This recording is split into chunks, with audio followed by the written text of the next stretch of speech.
প্রিয় ভাইরা আমার, আপনারা কি ভুলে গেছেন আমাদের প্রিয় আল্লামা দেলোয়ার হোসেন সাঈদী হুজুরের কথা, যাকে 14 আগস্ট 2023 সাল, সামনে আগামী দিনের এই দিনে যাকে নির্মমভাবে এই ফ্যাসিস্টবাদী সরকার স্বৈরাচারী শেখ হাসিনার চক্রান্তে আমাদের প্রিয় মুফাসসিরকে শহীদ করে দেওয়া হয়েছে। আপনারা কি তার কথা ভুলে গেছেন? আজকে দেখেন এই প্রিয় আল্লামা দেলোয়ার হোসেন সাঈদীকে চক্রান্তভাবে এমনভাবে তাকে শহীদ করে দেওয়া হয়েছে। আজকে মিডিয়ায় প্রচার করা হলো তিনি হার্ট অ্যাটাক করেছেন, কিন্তু আমার প্রশ্ন হলো, সত্যিকারের যিনি হার্ট অ্যাটাক করেন, আসলে হার্ট অ্যাটাকের রোগী কি হাসতে পারে? হার্ট অ্যাটাকের রোগী কি মানুষের সাথে কুশল বিনিময় করতে পারে? হার্ট অ্যাটাকের রোগী সে কি কোনো দিন একজন মানুষকে সালাম দিতে পারে? আমাদের জানা মতে হার্ট অ্যাটাকের রোগী সে সেন্সলেস হয়ে যায়, অজ্ঞান হয়ে যায়। কিন্তু আমরা দেখেছি ভিডিও ফুটেজ আজকে প্রত্যেকটা মানুষের হৃদয়ে সেভ হয়ে আছে, সবাই দেখেছে। তিনি যখন হসপিটালের দিকে আসতেছিলেন, গাড়ি থেকে যখন আল্লামা দেলোয়ার হোসেন সাঈদী নামতেছিলেন, ওই সময় হাস্যোজ্জ্বল চেহারা নিয়ে, হাসি নিয়ে তিনি সর্বপ্রথম সবাইকে সালাম বিনিময় করেছিলেন। হাজার হাজার সাংবাদিক, হাজার হাজার মানুষ ওই সময় সাক্ষী। তার ভিডিও ফুটেজ এখনও সারা দুনিয়ায় ঘুরে বেড়াচ্ছে। হাসতে হাসতে মানুষকে সালাম দিচ্ছে, হাসতে হাসতে মানুষের কুশল বিনিময় করতেছে, পুলিশের খোঁজখবর নিচ্ছে। এমন একজন ব্যক্তিকে হার্ট অ্যাটাকের রোগী বলে তাকে হসপিটালে নিয়ে গিয়ে ষড়যন্ত্র করে তাকে নির্মমভাবে শহীদ করে দিল। আজকে সেই দিনটা আমাদের সামনে এসে যায়।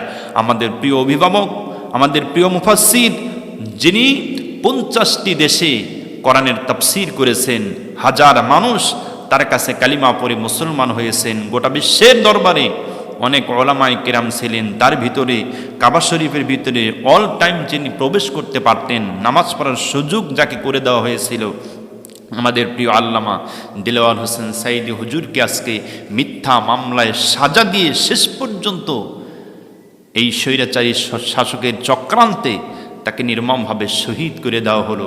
সেই বিষয় কিন্তু আজও পর্যন্ত আমরা বলি নাই। কিয়ামত পর্যন্ত সাঈদী ভক্তরা এই দৃশ্য কখনোই ভুলতে পারবে না, তার কথা কখনোই ভুলতে পারবে না। তবে আল্লামা দেলোয়ার হোসেন সাঈদী রহিমাহুল্লাহ তিনি দুনিয়ার থেকে বিদায় নিয়ে চলে গেছেন, শহীদ হয়ে গেছেন। এর জন্য আমরা ব্যথিত। তবে আমরা একটা আশার বাণী শুনেছি আল্লামা দেলোয়ার হোসেন সাঈদী রহিমাহুল্লাহর বক্তব্যের ভিতরে। তিনি একটি বক্তব্য বলেছেন, আমি ওই বক্তব্য শুনে নিজেকে বুঝতেই, নিজেকে ধৈর্য ধারণ করার জন্য আমি সবসময় চেষ্টা করি এবং প্রত্যেকটা মানুষকে এই বক্তব্য দেওয়ার জন্য আমি চেষ্টা করি। তিনি একটি বক্তব্যের ভিতরে বলেছিলেন, এই যে একটা বিল্ডিং, এই বিল্ডিং ঘরটাকে সুন্দর করে সাজাতে, একটা স্তম্ভ তৈরি করতে গেলে হাজার হাজার ইটকে খোয়া হয়ে সুন্দর করে নিচে যেতে হয়েছে। হাজার হাজার বস্তা সিমেন্ট বালিকে পিক হয়ে কাদা হয়ে নিচে যেতে হয়েছে। মনকে মন, টনকে টন, রড নিচে যেতে হয়েছে। তারপরেই না একটা বিল্ডিংয়ের স্তম্ভ তৈরি হয়ে গেছে। ঠিক কেন কথা বলুন? এই যে স্তম্ভ তৈরি হয়ে গেল, এখন স্তম্ভ তৈরি করার কারণে এই সমস্ত ইট যারা নিচে গেছে খোয়া হয়ে, যেই সমস্ত সিমেন্ট বালি পাকা হয়ে কাদা হয়ে যারা নিচে গেছে, যে সমস্ত রডগুলো নিচে গেল, ওরা যদি হরতাল করতো যে আমরা নিচে যাব না, আমরা কখনো নিচে যাব না, আমরা উপরে থাকবো, তাহলে কিন্তু এই সুন্দর বিল্ডিং তৈরি হতো না। ঠিক তদ্রূপভাবে ইসলামী আন্দোলন এর কাঠামো, এর ভিত্তি তৈরি করার জন্য আমাদের অভিভাবক বিন্দু মরহুম মাওলানা আমিরে জামাত, মরহুম মাওলানা মতিউর রহমান নিজামী, অধ্যাপক গোলাম আজম কামরুজ্জামান আব্দুল কাদের মোল্লা সহ আমাদের মাঝখান থেকে যেই সমস্ত শহীদ ভাইরা শহীদের নজরানা দিয়ে তাদের রক্ত প্রবাহিত করে এই যে ভিতটাকে প্রতিষ্ঠিত করে গেলেন, যার মাধ্যমে আমরা বিজয় পেলাম, যার রক্তের বিনিময়, তার যাদের ত্যাগের বিনিময়, যাদের কুরবানির বিনিময় আজকে আমরা স্বাধীন মুক্ত আজকে বাংলাদেশ উপহার পেলাম। এখান থেকে আমি নিজেকে ধৈর্য ধারণ করি এবং সকলকেই উপদেশ দিচ্ছি আল্লামা দেলোয়ার হোসেন সাঈদী রহিমাহুল্লাহর বক্তব্যের মাধ্যমে, যে এই দেশে তাদের বিনিময়, এই সমস্ত বড় বড় ওলামায়ে কেরাম, বড় বড় রাহবারদের বিনিময় আজকে ইসলামী আন্দোলনের একটা ভিত প্রতিষ্ঠিত হয়ে গেছে, যার সুবাতাস, যার সুঘ্রাণ আমরা পাচ্ছি।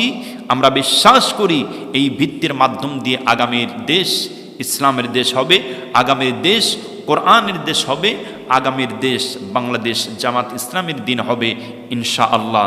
এটাই আমরা আশা করি, এর ভিতরে কোনো সন্দেহ নাই, কোনো ভুল নাই। ইনশাআল্লাহ দেখবেন যেই জমিনে শহীদের রক্ত পড়ে সেই জমিনটা ইসলামী আন্দোলন বা ইসলাম প্রতিষ্ঠা করার জন্য একটা উর্বর একটা জমিন হয়ে যায়। আমার বিশ্বাস এই জমিনে শহীদের রক্ত ঝরেছে, হাজার হাজার শহীদের রক্ত ঝরেছে, এই জমিনে মাজলুমদের পক্ষেই আল্লাহ পাক বিজয় দান করে দেবেন ইনশাআল্লাহ। হকপন্থী দল এবং বাতিলপন্থী দল, তাদের কাঠামো, তাদের আচরণ, তাদের চরিত্র দেখলেই বোঝা যায়। তাদের কথা বলার ধরন, তাদের চালচরণ, তাদের আচার আচরণ এবং তাদের কর্মসূচি, এই সমস্ত দিক নির্দেশনা দেখলেই, এই সমস্ত দিকে মানুষ নজর করলেই মানুষের চোখে ফুটে উঠবে কোনটা হক আর কোনটা বাতিল। আজকে দেখবেন এই দেশে প্রত্যেকটা দল, আজকে ডক্টর ইউনূস অন্তর্বর্তী সরকারের প্রধান উপদেষ্টা, তার সঙ্গে সবাই প্রত্যেকটা দলের নেতাকর্মীরা দেখা করতে গেছে। দেখা করতে এসে প্রত্যেকটা নেতাকর্মীরা তাদের নিজস্ব উপস্থাপনাগুলো জাতির সামনে প্রকাশ করেছে। তাদের কি দাবি দাবা আছে, তাদের কি যুক্তি আছে, প্রত্যেকটা যুক্তি প্রত্যেকটা দলের প্রধানগুলো তারা জাতির সামনে প্রকাশ করে দিয়েছে খবরের মাধ্যম দিয়া। কিন্তু আজকে আমরা দেখেছি প্রত্যেকটা দলের লোক কথা বলেছে, বিসমিল্লাহ তো বলেনি, সালাম বিনিময় পর্যন্ত করে নাই। কিন্তু আমরা দেখেছি বাংলাদেশ জামাত ইসলামীর আমির ডক্টর শফিকুর রহমান, তিনি মানুষের সামনে যখন কথা বলতেছিলেন সর্বপ্রথম তিনি সালাম দিয়েছিলেন। আলহামদুলিল্লাহ, কত সুন্দর তার আচর, কত সুন্দর তার চরিত্র, কত সুন্দর তার মাধুর্যতা। সর্বপ্রথম উনি সালাম দিয়ে বিনয়ের সঙ্গে প্রত্যেকটা প্রশ্নের উত্তর দিচ্ছেন, বিনয়ের সঙ্গে প্রত্যেকটা মানুষের সঙ্গে কথা বলতেছেন। সর্বশেষ আবার সালাম বিনিময় করতেছেন, সালাম বিনিময় করে শেষ করে দিচ্ছেন। তাহলে এখান থেকে বোঝা যায় একজন মুমিন, প্রত্যেকটা মুমিনের দায়িত্ব, একজন মুমিন আরেকজন মুমিনের সঙ্গে যখন সাক্ষাৎ হবে, একজন মুসলমান আরেকজন মুসলমানের সঙ্গে যখন সাক্ষাৎ হবে, কুশল বিনিময় হবে, কথা হবে, তখন সালাম বিনিময় করতে হবে। সালামের মাধ্যমে শান্তি আসে, সালামের মাধ্যমে পরস্পর সম্পর্ক দৃঢ় হয়, সালামের মাধ্যমে পরস্পর যত রাগারাগি আছে সব কলহ বিবাদ দূর হয়ে যায়।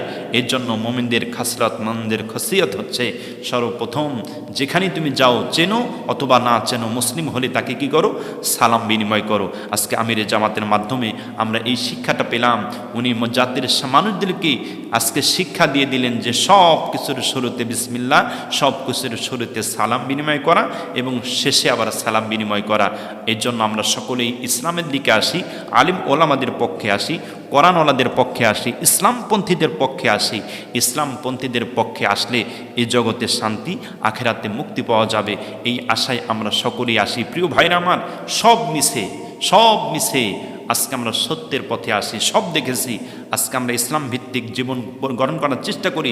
যারা কোরআন সুন্নাহ অনুযায়ী পৃথিবীতে জীবন পরিচালনা করতে চান, যারা কোরআন সুন্নাহ অনুযায়ী সমাজ পরিচালনা করতে চান, যারা কোরআন সুন্নাহ অনুযায়ী রাষ্ট্র প্রতিষ্ঠিত করতে চান, আজকে আমরা তাদের সঙ্গে আসি, তাদের সাথে হাত মিলিয়ে ঐক্যবদ্ধ হয়ে ওয়াতাসিমু বিহাবলিল্লাহি জামিআন ওয়ালা তাফাররাকু, ঐক্যবদ্ধ হয়ে আল্লাহর রজ্জুকে ধারণ করে যদি আমরা সামনে চলতে পারি, ইনশাআল্লাহ ইসলামপন্থীদের বিজয় হয়ে যাবে ইনশাআল্লাহ।